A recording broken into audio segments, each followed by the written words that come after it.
السلام علیکم جی. رات میرے انچارج پروگرام احمد علی بھائی نے بات کی کہ جی فنکاروں کے ساتھ زیادتی ہو گئی ہے.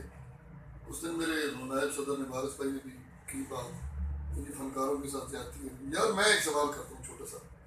آپ لوگ نہ کوئی لیگل آرڈر لیتے ہیں، نہ آپ اپنے اداروں کے کارڈ بنواتے ہیں، نہ ہی آپ کوئی رجسٹریشن اپنی کرواتے ہیں. آپ لڑکیاں پکڑتے ہیں اور بغیر کسی بات چیت کی گاڑی میں بیٹھے اور گئے، اور اس کے بعد جب آپ کے ساتھ کوئی واقعہ ہو جاتا ہے تو میرے بھائی پھر آپ چیختے ہیں، پھر اخباروں میں جاتے ہیں، شور میں جاتے ہیں سب لوگ.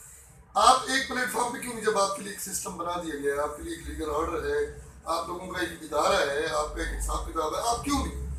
مجھے تو وہ خواتین پہ حالت آتی ہے کہ وہ 150 سے چکر میں جانا چپ چاپ بھاگ جاتی ہیں، اور بعد میں جب مصیبت آ جاتی ہے تو پھر وہ ادارے کے لیے مسئلہ بن جاتا ہے، اور سب لوگ یہ کہہ رہے ہوتے ہیں کہ یار ہمارے ساتھ زیادتی ہوگی، ہمارے ساتھ زیادتی ہوگی.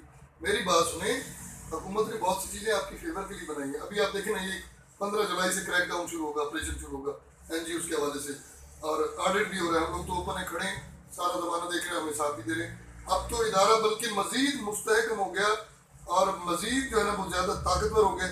ہاں البتہ اس میں بڑی جو وہ ہے سیٹیں، ان پر کچھ تبدیلی ہوگی. ماضی میں جو کام ادھورے رہ گئے تھے اب وہ انشاءاللہ نئے لوگ آئیں گے، ان کو پورا کریں گے. تو میرے بھائی آپ اپنے لیگل آرڈرز بنوا کے جائیں. جب آپ کو کوئی مسئلہ ہو تو پھر ادارہ بیٹھا ہوا ہے.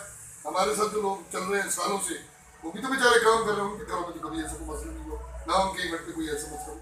آپ آئیں، اپنے کارڈ بنوائیں، اپنی ممبرشپ لیں، آپ اپنا لیگل آرڈر لے کر جایا کریں. اس کے بعد کوئی میٹر ہوتا ہے تو پھر انشاءاللہ ہم آپ کے ساتھ کھڑے ہیں. پھر 1 سے بھلے 2 اور 2 سے بھلے 11. Thank you.